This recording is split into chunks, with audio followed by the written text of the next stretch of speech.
साथ हैं अमलेंदु उपाध्याय।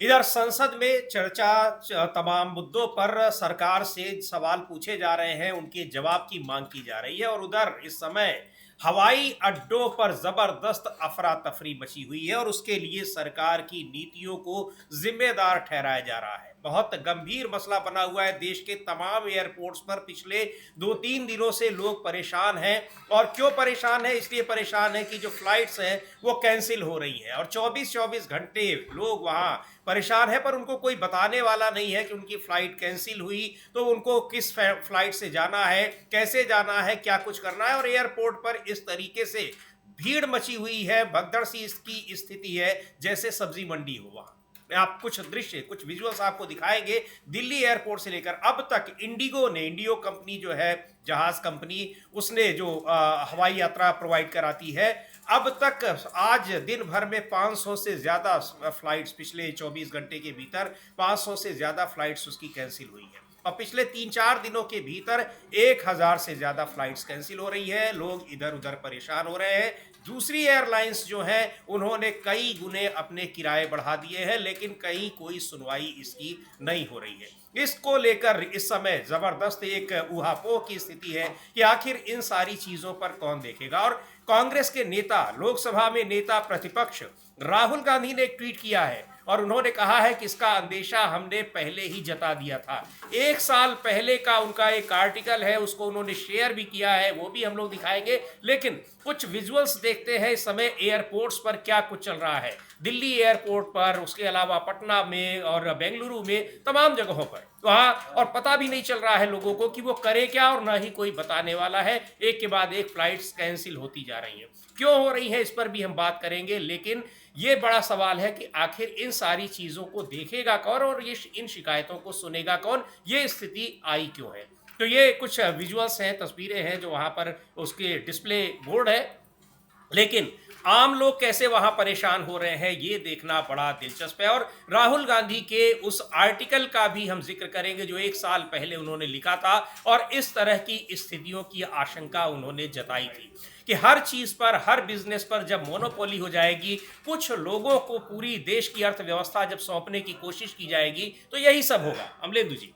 बिल्कुल समीर जी, और ये देखने में आ रहा है। और इसको लेकर सवाल ये भी उठ रहे हैं कि जब 3 दिन पहले से फ्लाइट कैंसिल होना शुरू हुई, पहले 200 फ्लाइट्स कैंसिल हुई जी, उसके बाद फिर 400 हुई और आज तो 550 हो गई। और वो माफी पे माफी मांगते चले जा रहे हैं। इससे पहले वो कंचना यादव है, एक आरजेडी की प्रवक्ता है समीर जी, वो बनारस से आ गई दिल्ली और दिल्ली से जाना था उनको रायपुर जी।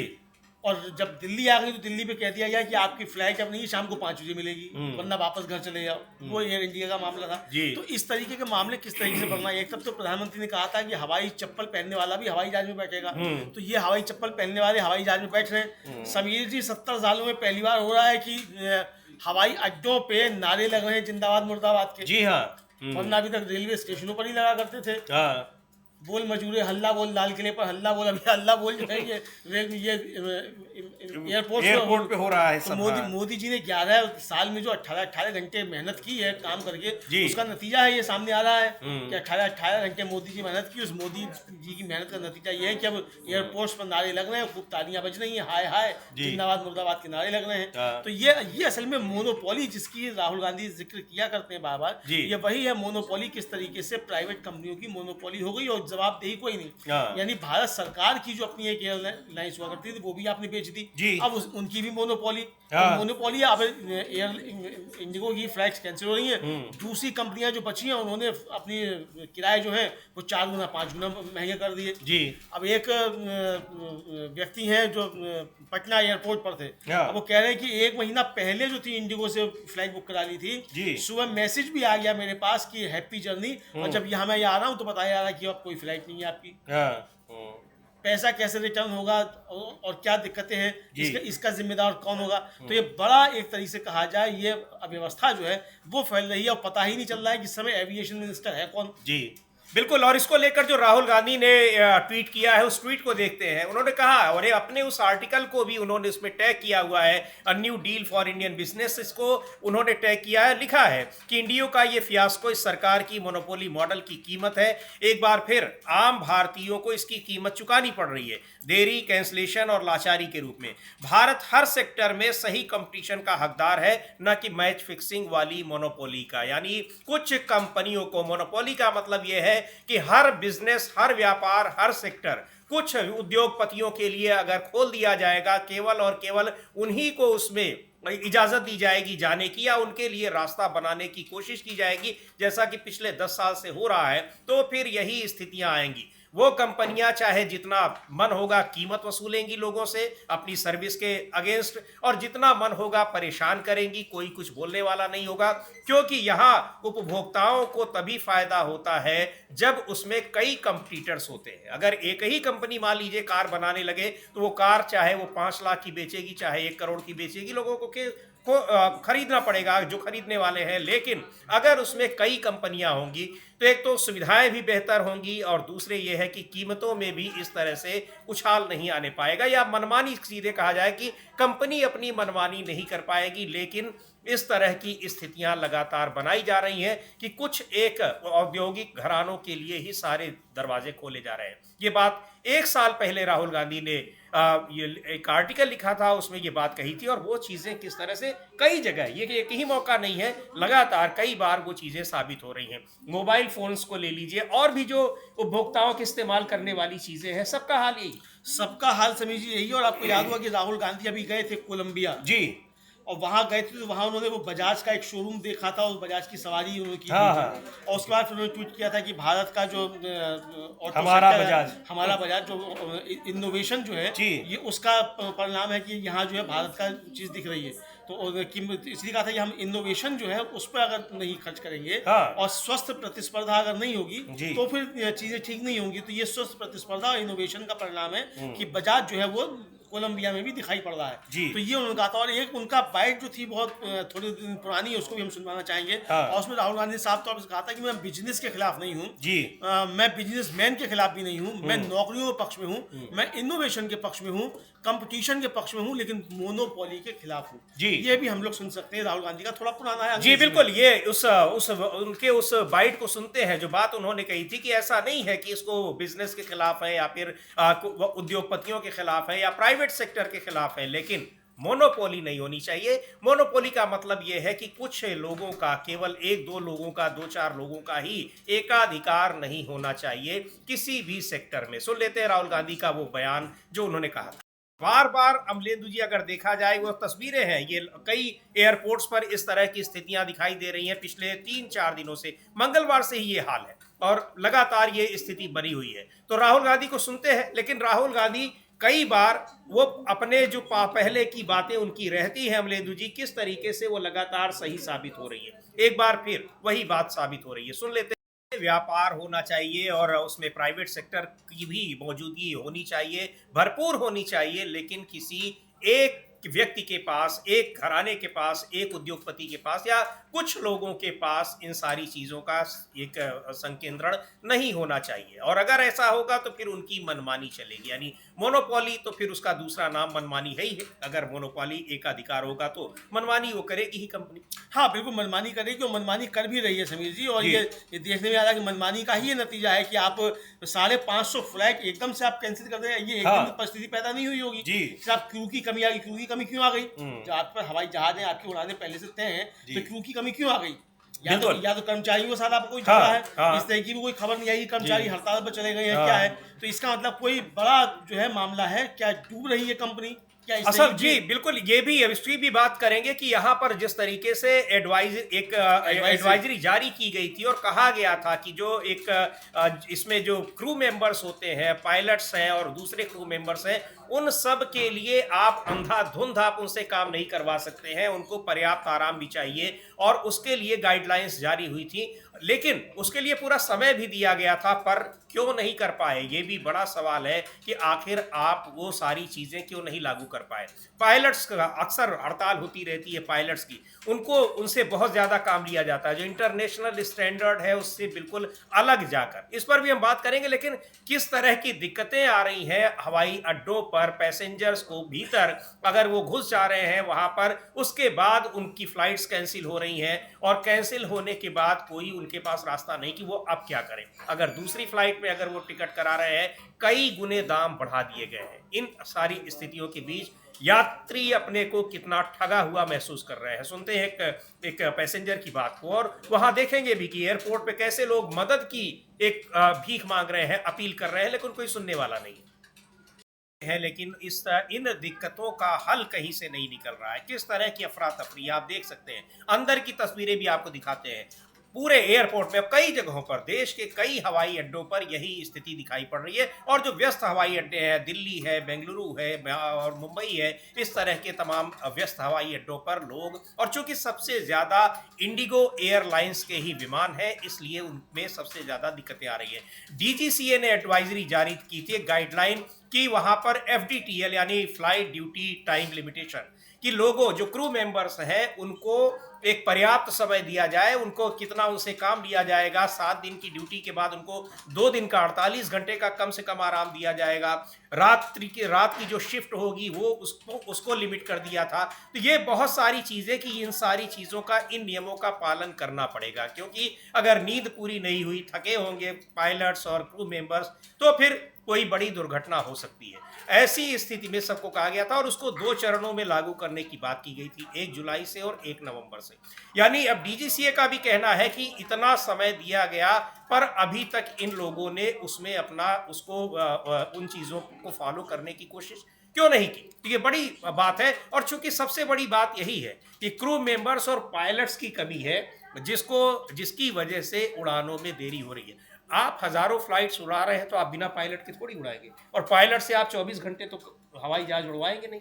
बिल्कुल, हवाई जहाज 24 घंटे नहीं उड़वाएंगे। और ये समझिए कि मालूम पड़ता है कि एक फ्लाइट लेकर आया और 1 घंटा भी नहीं रुक पाया कि तब तक दूसरी फ्लाइट लेके चल दिया। तो इससे एक तो उसके ऊपर मानसिक दबाव शारीरिक वाला है, और ये रिक्शा चलाना तो है नहीं हवाई जहाज को चलाना, बिल्कुल है ना। तो उसमें श्रम भी लगता है, मस्तिष्क भी लगता है, और पूरी फ्लाइट के समय जो है आपको चौकन्ना रहना पड़ता है। तो आप अगर इस तरीके से काम लेंगे तो एग्जर्शन में, यानी आप यात्रियों की जान भी खतरे में डाल रहे हैं। बिल्कुल जी। दुर्घटनाएं जो बढ़ रही हैं उसका कारण ये भी है कि ये एविएशन कंपनियां जो हैं, ये बिल्कुल मजदूरों की तरीके से बिल्कुल काम ले रही हैं, पायलट से और क्रू मेंबर से। जी, बिल्कुल पेड़ दिया है एकदम कोलू। ये सारी जो एडवाइजरी थी, गाइडलाइन थी, उस समय जब अहमदाबाद में बड़ा हवाई दुर्घटना हुई थी, तब भी ये कहा गया था कि कनेक्टिंग फ्लाइट थी और पायलट को समय नहीं मिला था कि वो रेस्ट कर लेता, आराम कर लेता जी। तो ये जब पायलट को आराम नहीं मिलेगा तो फिर इसका नुकसान होगा ही। तो क्या वो पायलट जो है वो छोड़ रहे हैं, इसीलिए छोड़ रहे हैं जी, ये भी एक तरीके से देखा जा सकता है। तो ये कुल मिलाकर बहुत सारे इसमें हैं। हालांकि जो अब एक सूचना अपने दर्शकों को हम दे दें कि अगर किसी की फ्लाइट हो दिल्ली से, तो दिल्ली एयरपोर्ट ने पैसेंजर्स के लिए एडवाइजरी जारी की है कि इंडिगो की सभी डोमेस्टिक उड़ानें आज रात 11:59 तक कैंसिल कर दी गई हैं। बाकी सभी एयरलाइन कंपनियों का ऑपरेशन शेड्यूल के हिसाब से जारी रहेगा। लेकिन आप जब घर से निकलें तो थोड़ा समय लेकर ज्यादा निकलें, क्योंकि जो इंडिगो के यात्री वहां पहुंचे हुए हैं उनका जो भीड़ है वहां, तो उसकी वजह से आपको अपने काउंटर तक पहुंचने में देरी हो सकती है। जी बिल्कुल, तो समय ज्यादा लेकर हाँ, इसलिए। और ये वहां पर पैसेंजर्स के लिए एडवाइजरी जारी की गई है, लेकिन ये मामला बहुत गंभीर मामला है और संसद में भी उठा। संसद सत्र में, इस समय संसद का सत्र चल रहा है, शीतकालीन सत्र। कांग्रेस के नेता हैं राज्यसभा में, कांग्रेस के उप नेता और राज्यसभा सदस्य प्रमोद तिवारी, उन्होंने इस मुद्दे को उठाया और सीधे तौर पर उन्होंने इसको आरोप लगाया कि ये मोनोपोली का नतीजा है, यानी बिजनेस में एकाधिकार का नतीजा है। क्या कुछ कहा है प्रमोद तिवारी ने, सुनते हैं उन्हें। और इसको लेकर अफरा तफरी जो आप लगातार देख रहे हैं हवाई अड्डों के भीतर, हवाई अड्डों के अंदर, वो बहुत एक गंभीर है मामला, और उसको लेकर तमाम यात्री परेशान हैं। बहुत सारी प्रतिक्रियाएं आ रही हैं, उनको हम लोग सुनेंगे। पहले प्रमोद तिवारी को सुनते हैं। यानी संसद में भी, चूंकि ये बहुत बड़ा मुद्दा है अमलेदु जी की, पिछले 3-4 दिनों के भीतर 1000 से ज्यादा फ्लाइट, यहाँ 1-2 फ्लाइट कैंसिल होती है तो बड़ा मुद्दा बन जाता है, दूसरे देशों में कहीं होता, यहाँ भी बन जाता है, लेकिन यहाँ 1000 फ्लाइट कैंसिल हो रही है। 1000 फ्लाइट कैंसिल हो रही है। एक अगर ट्रेन कैंसिल हो जाती है, उसका प्लेटफॉर्म बदल जाता है तो दुर्घटनाएं हो जाती हैं। जी है। यहाँ 550 फ्लाइट जो एक दिन में कैंसिल हो रही हैं। आप समझिए कितना जबरदस्त तरीके से मतलब हल्ला उल्ला हो रहा होगा जी। और विजुअल से हम लोग पास आएंगे, हम दिखाएंगे किस तरीके से नारेबाजी हो रही है, जिंदाबाद मुर्दाबाद के नारे लग रहे हैं जी। पुतिन आए हुए हैं, पुतिन को ये है इस विजुअल्स को हम लोग देखते हैं। अगर इसको फुल स्क्रीन पर हम चाहेंगे कि देखें क्या कुछ हो रहा है तमाम हवाई अड्डों पर, देश के बहुत सारे हवाई अड्डों पर किस तरह से अफरा तफरी मची हुई है, देखते हैं उसको। पर दिखाई पड़ता है, लेकिन ये इस समय देश के तमाम एयरपोर्ट्स पर ये तस्वीरें, ये विजुअल्स दिखाई पड़ रहे हैं। और सुनते हैं प्रमोद तिवारी को, कहा क्या है उन्होंने, क्यों ये स्थिति पैदा हुई है। लेकिन सरकार की ओर से अभी कुछ इस पर बयान नहीं आ रहा है, और इंडिगो की ओर से भी, वहां यात्री जो कह रहे हैं वो खाली यही कह रहे हैं कि माफी मांगी जा रही है। माफी मांगने से क्या होगा, बहुत सारे सवाल उठ रहे हैं। पहले सुन लेते हैं प्रमोद तिवारी को क्या कह रहे हैं।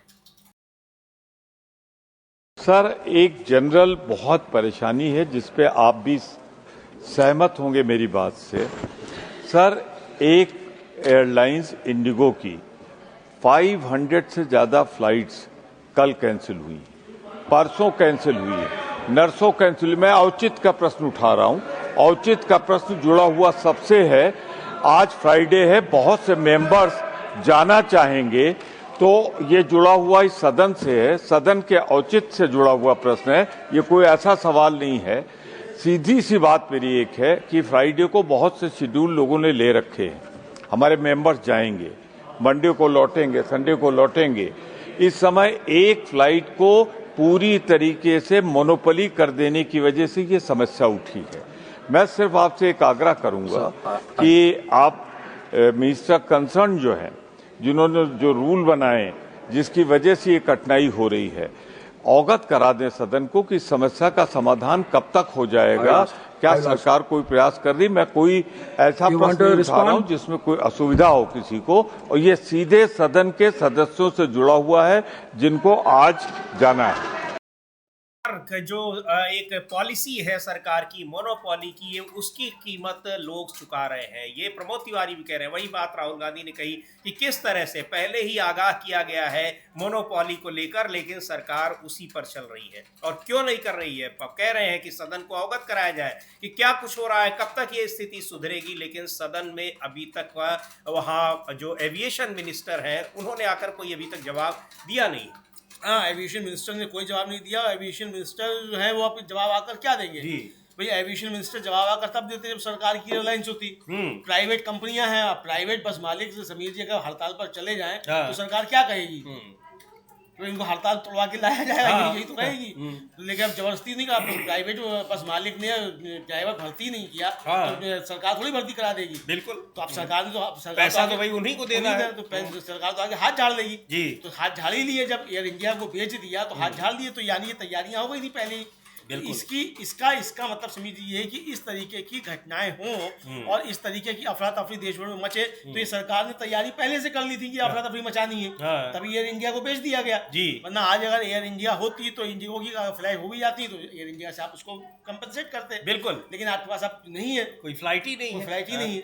तो ये है, अब सरकार को अगर अपने लिए भी चाहिए तो उसको नहीं मिलता है, तो उसको भी किराए के लेना पड़ता है इन कंपनियों से जी। तो ये जो नीतियां हैं सरकार की प्राइवेटाइजेशन की, उसका ये परिणाम है। और इसीलिए मोनोपोली की बात कर रहे हैं। सीपीआईएम के सांसद हैं अमरा राम जी, उन्होंने भी कहा है कि ये जो हो रहा है ये असल में प्राइवेटाइजेशन का ही नतीजा है, और प्राइवेटाइजेशन पे ये सरकार जिस तरीके से बढ़ रही है तो उसके दुष्परिणाम सामने आ रहे हैं। वो तो गनीमत है समीर जी कि अभी रेलों का पूरा प्राइवेटाइजेशन नहीं हुआ है। बिल्कुल, वही कहने वाला था मैं। जिस दिन रेलों का हो जाएगा तो उस दिन रेलों पर भी ऐसी जिंदाबाद मुर्दाबाद होगा, अभी भी होते हैं, लेकिन तब और ज्यादा खराब स्थितियां हो जाएंगी। बिल्कुल, तब और खराब स्थितियां हो जाएंगी। लेकिन अब एयरपोर्ट्स का जो हाल है ये देखने से लग रहा है कि क्या कुछ हो रहा है। सुनते हैं, सीपीआईएम के सांसद हैं और निजी वहां पर निजी कंपनियों को, निजी उद्योगपतियों को दे दिया जाएगा तो फिर क्या कुछ होगा। यही बात कह रहे हैं अमरा राम, सीपीआईएम के सांसद हैं। और जबरदस्त अफरा तफरी देश के तमाम हवाई अड्डों पर मची हुई है।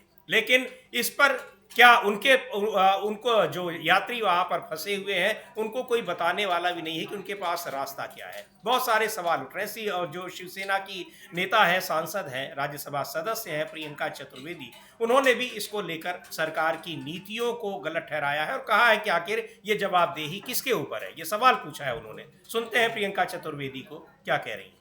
सारी चीज आप प्राइवेटाइज कर दिए हैं, कंपनियां चला रही हैं, उसके बाद फिर आपकी जवाबदेही नहीं, तो फिर मंत्रालय किस लिए है? इतना लंबा चौड़ा उस पर टैक्स पेयर्स का पैसा फिर क्यों खर्च हो रहा है? और संसद में भी अगर सवाल पूछा जा रहा है, जवाब नहीं दिया जा रहा है, तो फिर क्या समझा जाए? बड़ा सवाल प्रियंका चतुर्वेदी ने उठाया है। हमने बिल्कुल समीर जी, बहुत जबरदस्त सवाल प्रियंका चतुर्वेदी ने उठाया है कि भाई अगर आप, ये सरकार जो है जवाब देने के लिए नहीं है, यात्रियों की सुरक्षा इसकी जिम्मेदारी नहीं है, यात्रियों को सुविधाएं मिले ये इसकी जिम्मेदारी नहीं है, तो फिर किस लिए है? हवाई अड्डे से अडानी को बेचने के लिए? पैसे के लिए सरकार?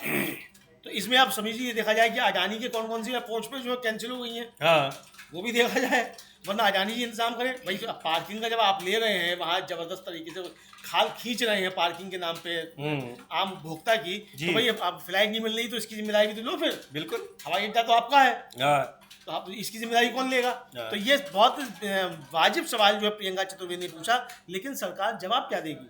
वही जवाब क्या देगी? अब उनके पास है क्या? लेकिन है नहीं, तो वही कह रही है प्रियंका चतुर्वेदी। फिर एविएशन मिनिस्ट्री जो है, यानी नागरिक उड्डयन मंत्रालय, वो क्या कर रहा है? उसकी फिर क्या जरूरत है? श्रीनिवास वीवी है, कांग्रेस के वरिष्ठ नेता है, उन्होंने एक ट्वीट किया है, लिखा है कि प्रिय हवाई यात्रियों, आपकी पीड़ा या आपका दुख, आपका गुस्सा वाजिब है, लेकिन एयरलाइंस के सबसे निचले स्तर पर काम करने वाले स्टाफ पर गुस्सा निकालना शायद जायज नहीं, क्योंकि जिम्मेदार सरकार, डीजीसीए और एयरलाइंस के बड़े अधिकारी हैं। छोटे कर्मचारी सिर्फ आदेशों का पालन कर रहे हैं। आपका गुस्सा जायज है और पूरा देश आपके साथ है, लेकिन सवाल सरकार से पूछिए, क्या एफटीडीएल लागू करने के पहले तैयारियां पूरी थीं?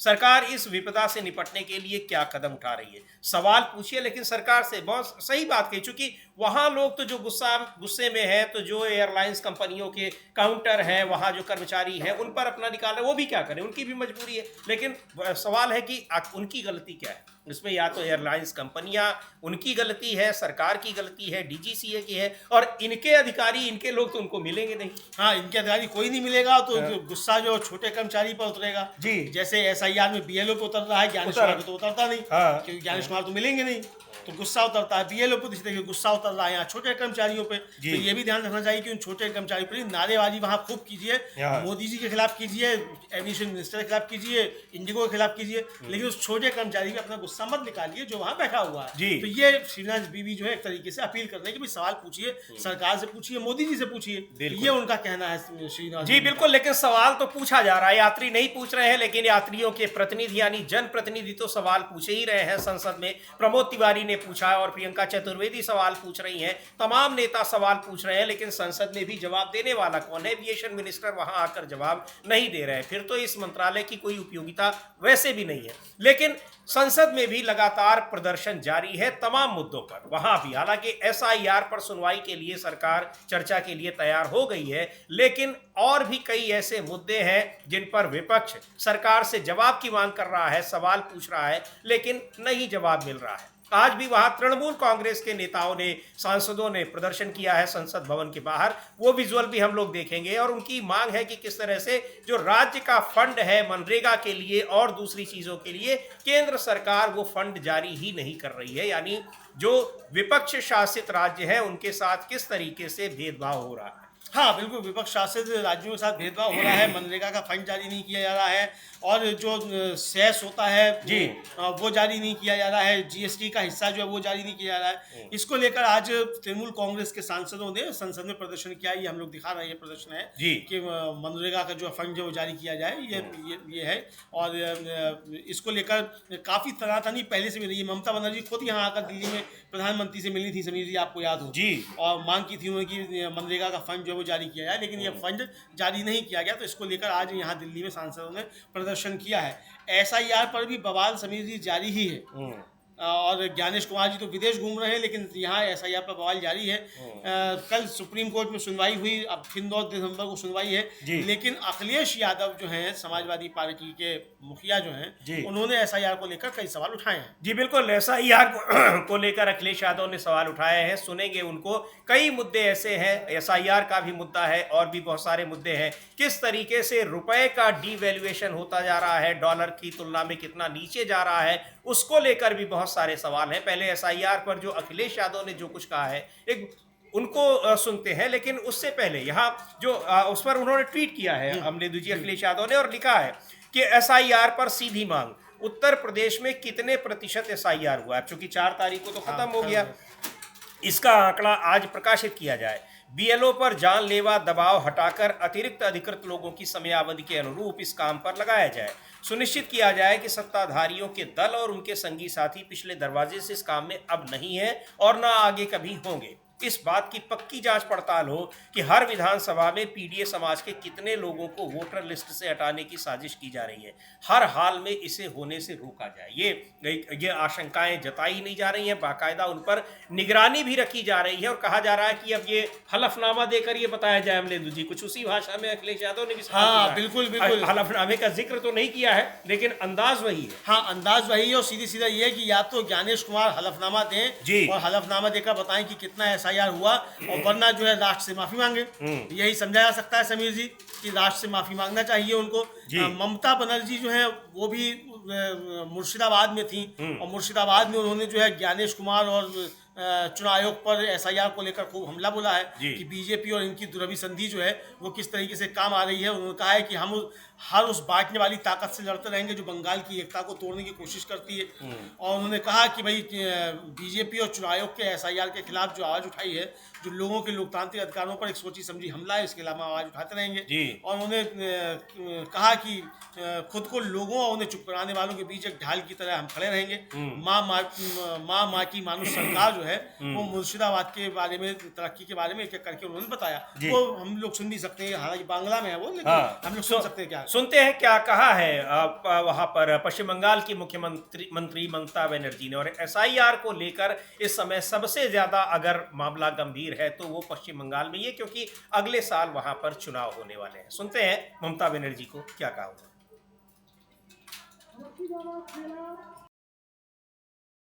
कोर्ट में भी उस पर सुनवाई चल रही है और बीएलओस के ऊपर कितना दबाव है, उन सारी चीजों को लेकर विपक्ष के लोग चिंतित हैं। बीएलओस पर दबाव को लेकर भी और इसके अलावा एसआईआर को लेकर जो आशंकाएं जताई जा रही हैं उसको लेकर भी। लेकिन इधर रुपए की जिस तरह से कीमत घट रही है उस पर भी विपक्ष चर्चा की मांग कर रहा है। चूंकि प्रधानमंत्री बनने से पहले जब नरेंद्र मोदी गुजरात के मुख्यमंत्री थे तब वो रुपए की कीमतें घटने को लेकर बड़े चिंतित रहते थे और सीधे सीधे उसके लिए सरकार को दोषी ठहराते थे। अब उनसे पूछा जा रहा है कि आखिर केवल इतना बता दीजिए कि ये गिर क्यों रहा है, क्या वजह है। सुनते हैं मनीष तिवारी को, कांग्रेस के सांसद हैं और केंद्रीय मंत्री रहे हैं, क्या कुछ कह रहे हैं। फिर इसको लेकर उनके पुराने जो प्रधानमंत्री नरेंद्र मोदी के बयान हैं उन सारे बयानों को तभी से कल परसों से ही लगातार कई बयानों की याद दिलाई जा रही है कि तब आप क्या कहते थे, सरकार को जिम्मेदार ठहराते थे, अब कौन इन सब चीजों के लिए जिम्मेदार है। लेकिन फिर वही बात आती है अमलेंदु जी की आवाज तो उठ रही है, संसद में भी आवाज उठ रही है, बाहर भी उठ रही है, लेकिन जवाब कौन देगा। जब संसद के भीतर जवाब नहीं मिल रहा है तो फिर संसद के बाहर जवाब देने वाला कौन। हाँ बिल्कुल सही बात है समीर जी, जब संसद के अंदर जवाब नहीं मिल रहा, संसद के बाहर आकर जवाब कौन दे, तो जवाब तो कहीं नहीं है। वैसे भी ये सरकार जो है जवाबहीन है जी, है ना। जवाब तो इस सरकार के पास किसी है ही नहीं और सवालों से इसको चिढ़ होती है, तो सवालों से चिढ़ होती है तो जनता सवाल करती है। तो अब समीर जी देखिए, जो मध्य वर्ग खासतौर से है जो आज जो नारे लगा रहा है एयरपोर्ट्स पर, ये तो अंधभक्त है एक तरीके से बिल्कुल पूरा मोदी जी का। अधिकांश मध्य वर्ग जो है वही तो मोदी जी का अंधभक्त है सबसे ज्यादा। तो आज जब पढ़ रही है तो अब नारे लगा रहे हैं, तो भाई पहले क्यों नहीं समझे थे। बिल्कुल पहले भी समझना चाहिए था ना। तो ये चीजें सामने आ रही हैं। एसआईआर को लेकर गड़बड़ियां चल रही हैं समीर जी, लेकिन एसआईआर पर गड़बड़ियों के साथ साथ ये रुपया जिस तरीके से गिरता है इसको लेकर संदीप सौरभ हैं समीर जी, भाकपा माले के विधायक हैं पालीगंज से बिहार में। उन्होंने विधानसभा में एक बड़ी मार्के की बात कही कि भाई सबने मोदी जी का भी शुक्रिया अदा कर दिया, नीतीश कुमार जी का भी शुक्रिया अदा कर दिया, मगर असली व्यक्ति जिसने जीत दिलाई ज्ञानेश कुमार, उसका किसी ने शुक्रिया अदा नहीं किया। तो भाई बहुत नाशुक्र लोग हैं। हम लोग सुन भी लेंगे, बिल्कुल सुन भी लोगे, और अगर वो विजुअल भी होगा दिखा देंगे। कल विधानसभा में जिस तरह से मुख्यमंत्री नीतीश कुमार ने प्रधानमंत्री की तारीफ में लोगों को कहा कि आप लोग खड़े होकर ताली बजाइए, वो विजुअल होगा तो हम आपको जरूर दिखाएंगे। लेकिन पूरा विपक्ष उसको लेकर बड़ा नाराज हुआ, गुस्साया, लेकिन नीतीश कुमार माने नहीं। पर जो कहा है सुनील सौरभ ने, जो सीपीआई के नेता हैं, विधायक हैं, उनको भी सुन लिया जाए, क्योंकि वो सबसे बड़ा श्रेय इस चुनाव में, बिहार के चुनाव को जिताने का श्रेय जिसको दे रहे हैं, उसकी तारीफ तो होनी चाहिए थी सदन में। अगर सत्ता पक्ष नहीं कर रहा है तो कम से कम विपक्ष ही कर ले, इसीलिए उन्होंने उस मुद्दे को उठाया। सुनते हैं कहा क्या उन्होंने। सरकार ने जो राज्यपाल का अभिभाषण दिलवाया, न तो उसमें न तो सत्ता पक्ष के किसी भी वक्ताओं ने इस पूरे मामले में मुख्य चुनाव आयुक्त ज्ञानेश कुमार का धन्यवाद नहीं किया। एक लतीफा अभिभाषण के अंदर था कि हमारे यहां स्वतंत्र और निष्पक्ष चुनाव हुआ है, इसको हम जोक मानते हैं, जबकि पूरे देश ने देखा कि ये अब तक का भारत के इतिहास का सबसे अनफेयर चुनाव था और चुनाव के नाम पर फ्रॉड था।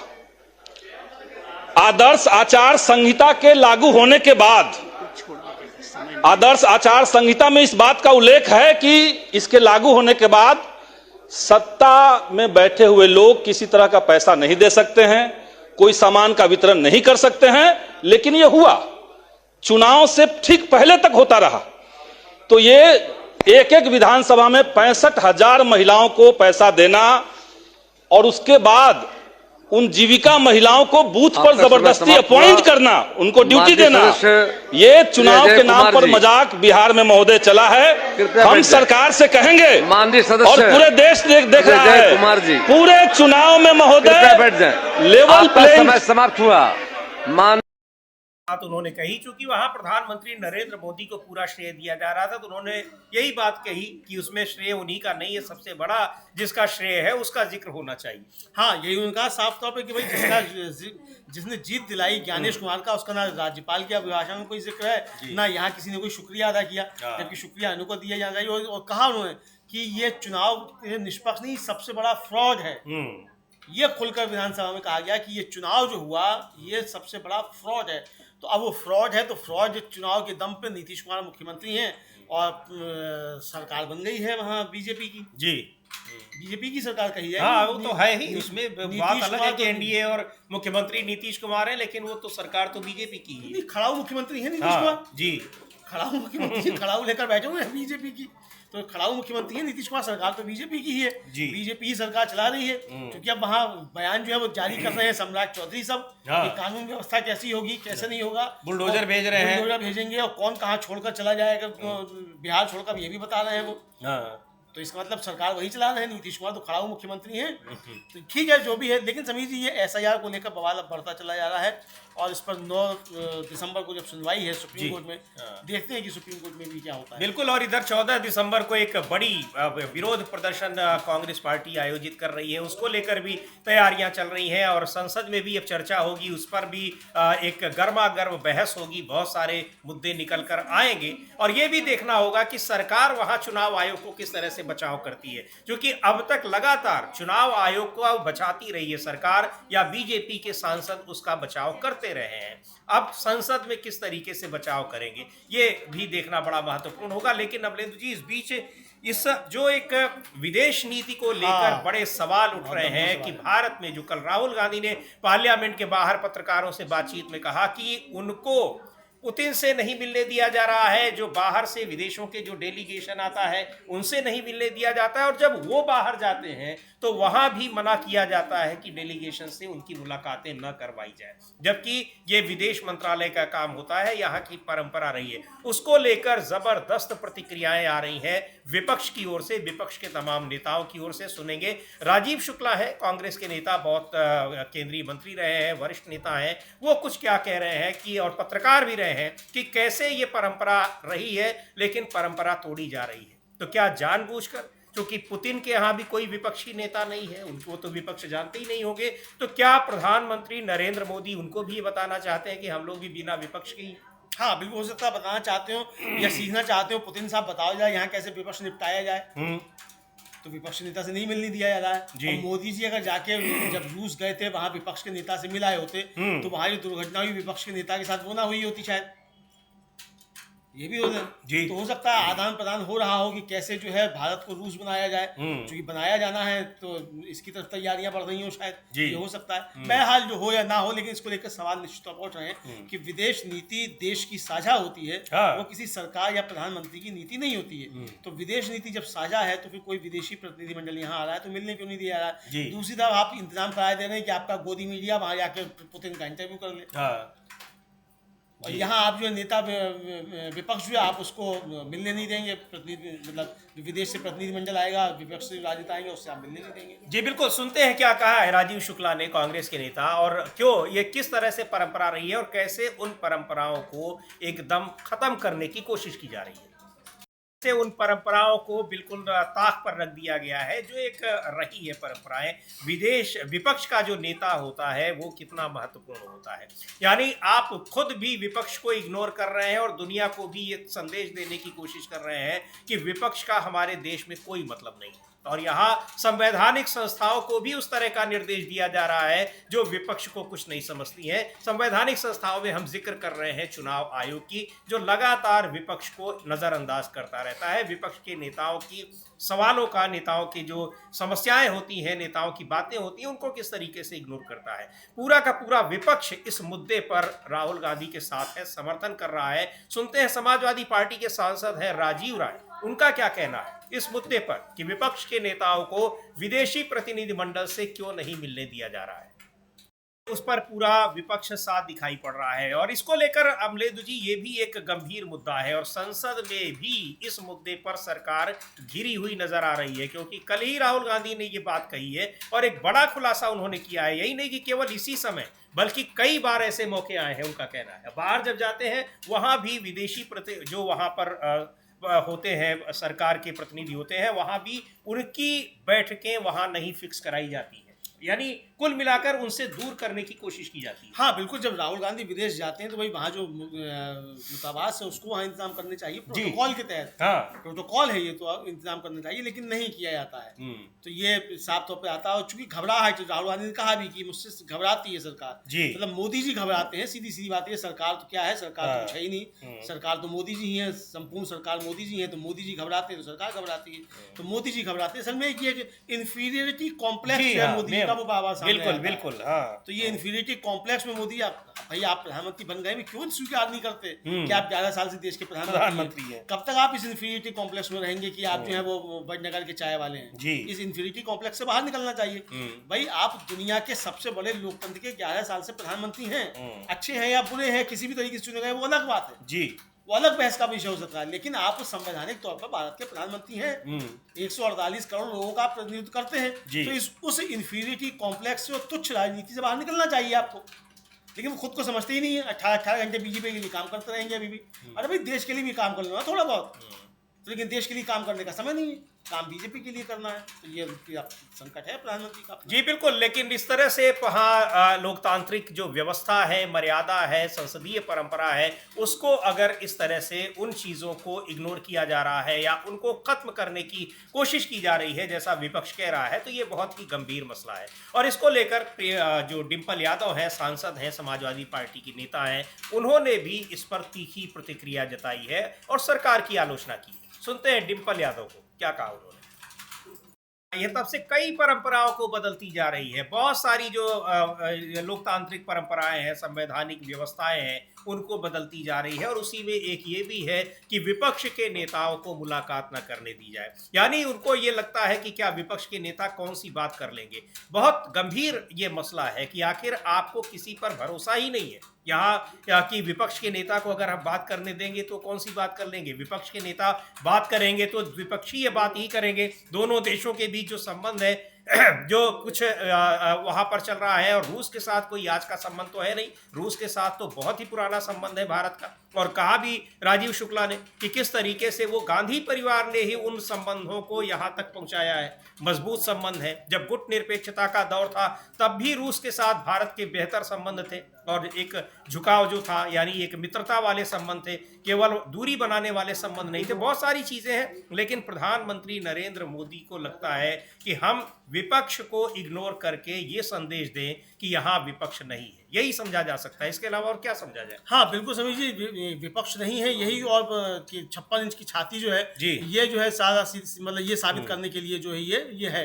और समीर जी ये इसको लेकर और भी नेताओं ने अपनी बातचीत रखी है, और जाहिर सी बात है कि अगर आप नेता विपक्ष को ही नहीं मिलने देंगे तो आप, ये सिर्फ नेता विपक्ष का अपमान नहीं है, हाँ, ये संसद का अपमान संसद का, जी क्योंकि हाँ। नेता विपक्ष जो है शैडो प्राइम मिनिस्टर होता है, उसकी एक संवैधानिक स्थिति है जी, जो अधिकार सदन के अंदर प्रधानमंत्री को है लगभग वैसे ही अधिकार नेता विपक्ष को भी है। तो आप नेता विपक्ष के अधिकारों का जो है उस पर आप कैंची चलाने की कोशिश कर रहे हैं, तो यानी खुद आप इस देश को जो है तानाशाही की तरफ ले जाने की कोशिश कर रहे हैं। राज्यसभा में सांसद हैं आरजेडी के मनोज झा, उन्होंने भी इस मसले पर समीर जी अपनी बात रखी है, उनको भी हम लोग सुन सकते हैं। जी सुनते हैं मनोज झा को भी, और पूरा विपक्ष के तमाम नेता, तमाम जो अलग अलग दलों के नेता हैं वो सब इस मुद्दे पर राहुल गांधी के साथ हैं और सरकार की आलोचना कर रहे हैं कि कैसे इन परंपराओं को, चूंकि विपक्ष यहाँ पर हर तमाम पार्टियों की सरकारें रही हैं, केंद्र में गठबंधन सरकारें रही हैं, उसमें कांग्रेस विपक्ष में रही है, कांग्रेस सत्ता पक्ष में रही है, इस तरह की इन परंपराओं को कभी धता नहीं बताया गया, बल्कि इनको एक यूनिटी की तरह से पेश किया गया है। कई बार कई मौके ऐसे आए, आपको भी पता होगा किस तरह से, जब चाहे कांग्रेस पार्टी की सरकार रही हो या फिर विपक्षी दलों की सरकार रही हो, गठबंधन सरकारें रही हो। सुनते हैं मनोज झा को क्या कह रहे हैं। अपनी एक अहमियत होती है, लेकिन अगर इस तरह से सरकार कर रही है तो वो फिर ये लोकतांत्रिक व्यवस्था में इसका मतलब वो भरोसा ही नहीं करती है। आलोचना लगातार इस बात की हो रही है, बहुत ही गंभीर मसला है और यहाँ कई सारे मुद्दे ऐसे हैं जिन पर संसद में चर्चा की मांग हो रही है, लेकिन संसद में चर्चा की मांग, हर मुद्दे पर चर्चा की मांग ठुकराई जा रही है। प्रदूषण को लेकर लगातार 3 दिन 4 दिन, जिस दिन से संसद जो सत्र की शुरुआत हुई है तब से लगातार ये मांग जारी है और जानलेवा स्थिति बनी हुई है दिल्ली एनसीआर में, लेकिन उस पर भी चर्चा की मांग स्वीकार नहीं की गई है। बहुत सारे मुद्दे हैं, चाहे ये एविएशन का, यहाँ हवाई अड्डों पर यात्री फंसे हुए हैं उस पर चर्चा की मांग की जा रही है। ये सारे ज़रूरी मसले हैं जिन पर चर्चा के लिए संसद बना हुआ है, पर इन सारे मुद्दों पर चर्चा कराई नहीं जा रही है। क्यों नहीं कराई जा रही है? अब ये बहुत बड़ा सवाल है कि आखिर ऐसा क्या है कि इस पर चर्चा होगी, आप कोई नीति बनाएंगे, वो सामने आ जाएगी तो इसमें नुकसान क्या है? हाँ, बहुत सारी बातें आएंगी विपक्ष की तरफ से, बहुत सारे आएंगे, आपके पास सुझाव आएंगे। बिल्कुल बिल्कुल समीर जी, और आज तिरुचि शिवा जो डीएमके के सांसद हैं जी, उनको सवाल नहीं उठाने दिया गया, जबकि वो खुद जो प्रेसिडेंशियल जो पैनल होता है उसके सदस्य हैं। हाँ, माने वो भी उस बैठते हैं वहाँ पर, बैठते हैं, उनको ही सवाल नहीं उठाने दिया गया। इसको लेकर सीपीआईएम के सांसद हैं जॉन ब्रिटास, उन्होंने कहा है कि राज्यसभा राज्यों की एक परिषद है और धर्मनिरपेक्षता भारतीय संविधान के मूल ढांचे का हिस्सा है। डीएमके सांसद तिरुचि शिवा को राज्यसभा में किसी राज्य धर्मनिरपेक्षता से जुड़े मसले को उठाने का पूरा अधिकार है। उन्होंने इसके लिए सही नोटिस दिया था। दूसरे विपक्षी दलों के चेयर से उन्हें बोलने के लिए कहने के बावजूद चेयर ने उन्हें एक भी वाक्य बोलने नहीं दिया। यह संविधान के प्रति उनके कम सम्मान को दिखाता है, जबकि खुद राधा कृष्णन साहब जो है, जो चेयर हैं, तमिलनाडु से ही आते हैं। तो क्या यहाँ ये राजनीति की जा रही है कि तमिलनाडु के सांसदों को बोलने नहीं दिया जाए? जी हाँ, क्या ये भी राजनीति हो रही है? तो ओछी राजनीति अगर ये है तो उससे ऊपर उठना चाहिए। जॉन ब्रिटास यही कह रहे हैं, हम लोग सुन भी सकते हैं हालांकि अंग्रेजी में। जी बिल्कुल, लेकिन इसका मतलब ये भी है कि अमलेंदु जी जगदीप धनखड़ से कुछ सीख ली नहीं है राधा कृष्णन जी ने, क्योंकि अब उनके ऊपर भी अभी पहला सत्र संचालन कर रहे हैं। अगर यही आरोप लगने लगे तब तो फिर ये इस पद की कोई मर्यादा, गरिमा रही नहीं जाएगी। खैर, सुनते हैं क्या कहा है जॉन ब्रिटास ने, सीपीआईएम के सांसद। संसद में जरूरी मुद्दे उठाने नहीं दिए जाएंगे, उन पर चर्चा नहीं होगी, और इसको लेकर कांग्रेस पार्टी की नेता है, प्रवक्ता है सुप्रिया श्रीनेत, उन्होंने एक ट्वीट किया है कि आम जनता से जुड़े हुए कौन से मुद्दे हैं जिनको विपक्ष के नेता संसद में उठाना चाहते हैं, लेकिन सरकार के लिए, बीजेपी के लिए कौन से मुद्दे हैं जिन पर वो बात कर रही है, जिन पर चर्चा चाहती है। वो ट्वीट उनका हम देखते हैं, उनको सुनेंगे भी। उन लिख रही हैं कि आज देश के मुद्दे हैं एसआईआर में वोट धांधली, एसआईआर में अब तक 35 बीएलओ की मौत, जानलेवा प्रदूषण, ₹90 पार, नए श्रमिक विरोधी कानून। और बीजेपी की क्या प्राथमिकता है? पंडित नेहरू के खिलाफ दुष्प्रचार, लोगों की जासूसी कैसे की जाए, एक्स अकाउंट की लोकेशन खोजो, संसद में कुत्ता कैसे आ गया। सुनते हैं कहा क्या है सुप्रिया श्रीनेत ने कि यहाँ किन मुद्दों पर, इसी से पता लग जाता है कि आपकी प्राथमिकताएं क्या है, आम जनता से जुड़े हुए मुद्दे या फिर आपके अपने नैरेटिव और एजेंडे। एक बात बताइए, इस देश के मुद्दे क्या हैं इस समय? इस देश का मुद्दा है एसआईआर में वोटर धांधली होना। इस देश में मुद्दा है कि वो जो आदमखोर एसआईआर हो रहा है उसमें बीएलओस की लगातार मौत हो रही है। इस देश का मुद्दा है कि हमारा रुपया जो है वो डॉलर के मुकाबले 90 पार कर गया है। इस देश का मुद्दा जानलेवा प्रदूषण है, बच्चे और बुजुर्ग परेशान हैं। इस देश का मुद्दा है कि श्रमिकों के खिलाफ लेबर कानून बना दिए गए हैं। लेकिन बीजेपी की प्राथमिकताएं क्या है? पंडित नेहरू के खिलाफ झूठ फैलाओ, एक्स पर लोगों की लोकेशन ढूंढो, लोगों की जासूसी कैसे की जाए इसके नए नए तरीके ढूंढो। वो संचार साथी आप लेके आए थे, मुंह की खानी पड़ी तो उसको विड्रॉ करा, और जब कुछ ना बचे तो एक बेचारा कुत्ता पार्लियामेंट कैसे आ गया उस पर चर्चा करो। मतलब कोई सेंस है इन बातों का? क्या अनर्गल बातें हैं। कब वर्तमान की बात कीजिएगा, कब देश के भविष्य को सुधारने की बात कीजिएगा, और कब तक इस देश को 500 साल पहले और 50 साल आगे के सपने में उलझाए रखिएगा।